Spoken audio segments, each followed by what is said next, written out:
The estate agent wouldn't touch Lot 68. He slid the clipboard across the table and pointed with his chin, as if his hands had already learned not to volunteer. The crate was stenciled, "Do not separate," in a hand too old to belong to anyone living.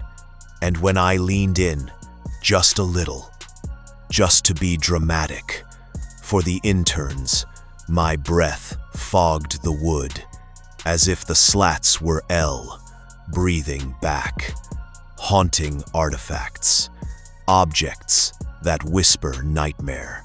I laughed. It sounded like someone else's laugh, rehearsed in an empty room and finally returned. I catalog haunted things for a living, or, more accurately, I catalog things people are desperate to call haunted so they can sleep again. I tag them, weigh them, note their provenance. I give them a shelf and a number and the mercy of a description. I am good at making terrible things behave like data. I am less good at leaving the lid closed. Lot 68 looked like any other attic's harvest ribbons of newspaper, a corsage pressed to colorless leather, a dainty mirror clouded at the edges, a child's tin theater with missing actors, a bottle stoppered with wax, a ring that refused to want any finger. I offered, a key whose teeth had been worried thin by need, a small bell, a strip of slate, 4 photographs of 4 different staircases. Nothing you'd notice, unless you listened. They whispered. Not with voices, with the shapes of voices. The tiny scratch under the word the pause before a name, the way rooms clear their throats. Every object carries the noise of its own life. These carried somebody else's. I broke the first rule immediately. Do not separate. I spread the artifacts on a clean linen square because it made me feel holy. We'll start with the bottle, I said to Mara, the only colleague who believed me without making it sound like a kindness. If nothing comes out, I owe you lunch. She folded her arms. In the dull strip light, the wax looked dark as clotted honey. The bottle exhaled frost onto my palm. Inside, something sloshed that wasn't liquid. I lifted it to my ear, careful, because that's what a fool does when something begs to be heard. It said my name, the way a hallway says your name when you are the only one awake. From that night on, the museum learned a new habit.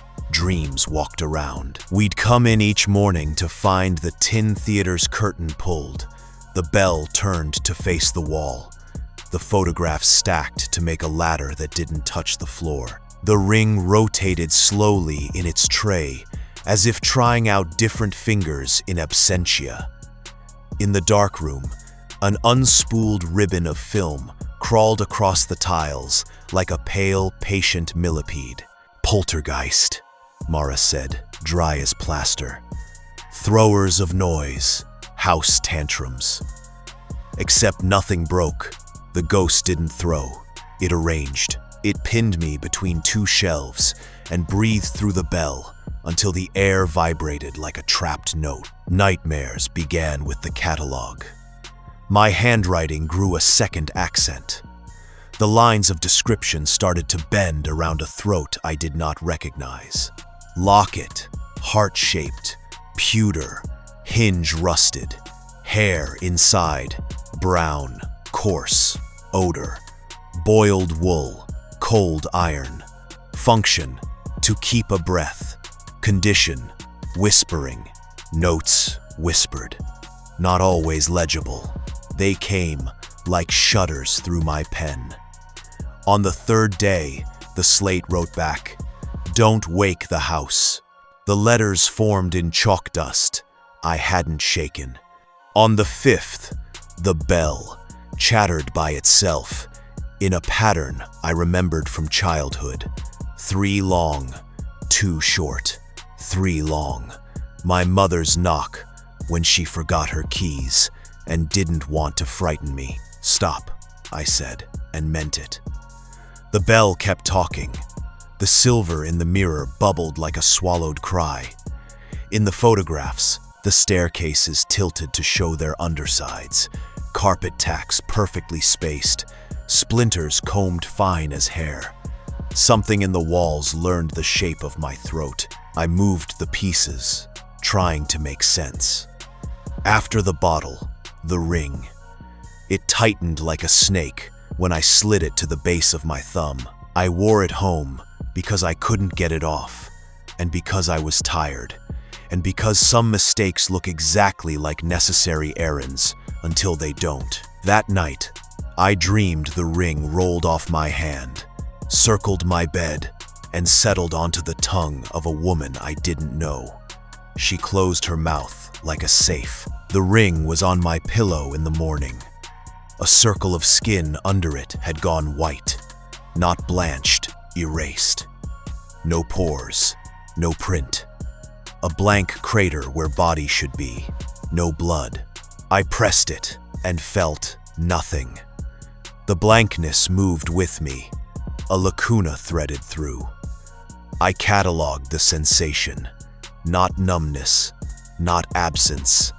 Something kept. The ghost understood doors. It rearranged them. Corridors lengthened. The elevator went straight to a floor we didn't have, and then politely returned with wet footprints from no place at all. At night, I woke to the sound of my own doorknob, trying itself gently, like a hand learning a language, without waking a child. I stood on the other side, and when the knob went still, I pressed my ear there and heard a breath. It sounded like the furniture remembering the hands that had arranged it. It sounded like the bottle. On a Friday, with rain that didn't reach the ground, I stayed in the vault alone and did the wrong thing they tell you not to do in stories. I asked the ghost what it wanted. The museum grew quiet in new ways. The absence of sound had bones. In the long spaces between air handler clicks, I could hear the hair in the locket rasp against the pewter, like grass at the edge of a ditch when something big moves through at night. Staff began to avoid the vault.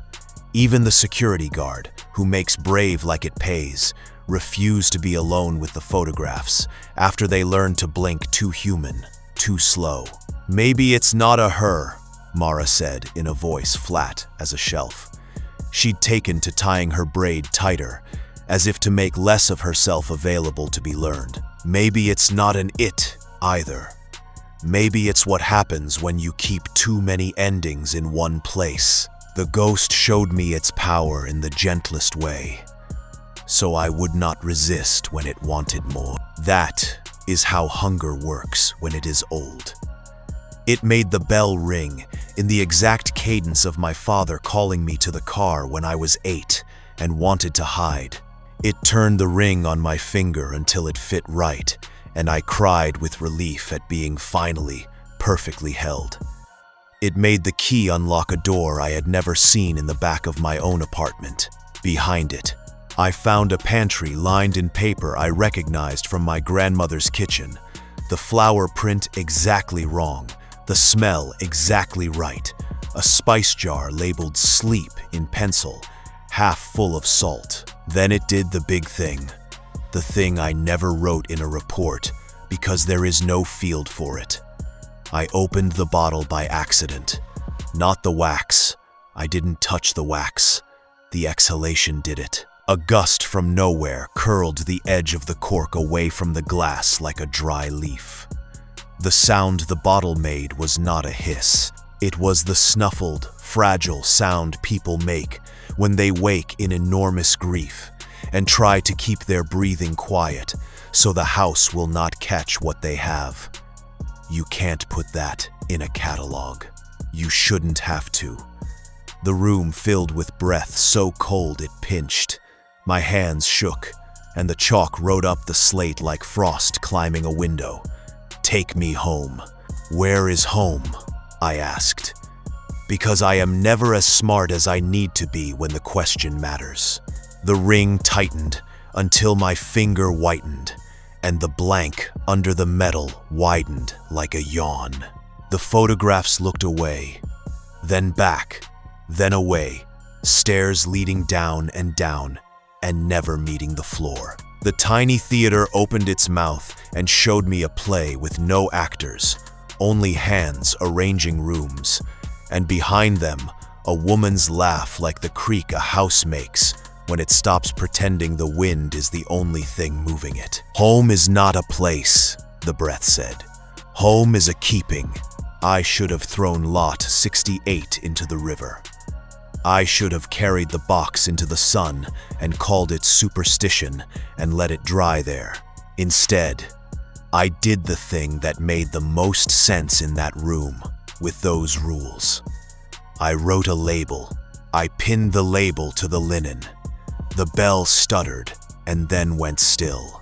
The ring loosened and slid by itself to the bell's neck, and the sound the bell made then was exactly the note you hear when a loved one says your name from the bottom of a staircase you cannot see. I'm sorry, I said to no one important, and to the most important thing in the room. We will keep you properly. The room kept us back. The first night after I labeled it, anyone who had handled the objects dreamed in the second person. You open a door to a pantry that wasn't there before. You take down a jar labeled sleep, and your hands come away crystalline with salt. You hold your breath because you don't want the house to catch you. You cannot remember how to exhale. One of the interns never woke. Her lungs worked. Her eyes moved under lids the way dreaming happens. But when we turned her on her side, a puff of air not hers came out, smelling of boiled wool and ink. We covered her with a blanket and took turns sitting. Her pulse was stubborn and steady. Whenever we whispered her name to the dark, the bell in the vault gave a small, appreciative tap, as if someone had heard us label something correctly. The ghost did not want bodies. It wanted mouths. It wanted rooms. It wanted to live in the places we keep for remembering and make them keep it back. On the last day before we gave up pretending the museum could run, the chalk wrote one more time in the hand of a schoolchild who does not get to grow into cursive. Do not separate. We moved the room, intact, linen, label, items, air, into a gallery whose walls we repainted the color of a memory of green. Visitors came and read and stood too close and then backed away with their hands on their throats. Sometimes, late, the bell rang for a name no one had. Sometimes, the ring rolled to the edge of the linen and stopped like a lip. I stopped sleeping. I spoke quietly, so as not to teach the walls new words. The unimaginable end came on a Tuesday that started with ordinary concerns. Humidity, moths, a grant cycle. I was writing when my pen began to write me back, the way a river writes whatever you put in it. The description on the form shifted under my hand. I felt the sentence move like a fish at the line. I laughed. It sounded like someone dropping a tray in a church and then deciding to leave it. I put the pen down. My hands kept moving. The label printer warmed and purred and spat a small, neat rectangle with my name wrong and right on it, the way a mirror knows you better than anybody and refuses to confirm it. I did not feel a pin. I found the tag already on my shirt, clipped exactly where Mara would have placed it. She looked at me with an expression I had never seen and did not know how to catalog.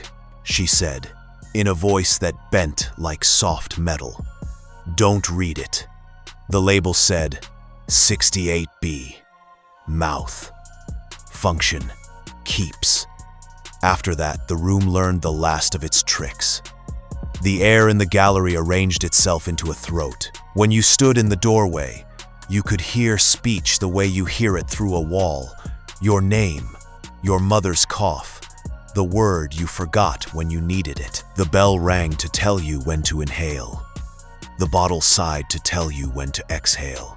If you stayed too long, you found a blank place on your skin where the ring had been and could swear it had always been there. We closed the museum. We sealed the gallery with linen and tape.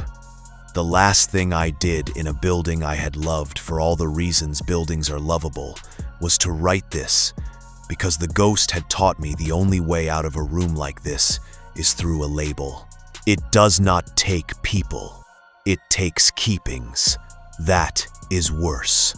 That is better. That is both. If you're still with me, if you're holding this, if your device is warm in your hands, the way a thing gets when it remembers being touched, this text is now an artifact. Hazards. The room you're in will learn the shape of your throat. Your mirror will angle itself a degree you won't notice. The next time you hold your breath to listen for anything rain, a knock, your own good sense you will hear an answer. Do not separate. This ends when you close it. It does not end when you close it. Somewhere near you, very gently, a bell rings. Okay, friends, if you enjoyed this, give us a thumbs up and show your support. Please share this with your friends and family.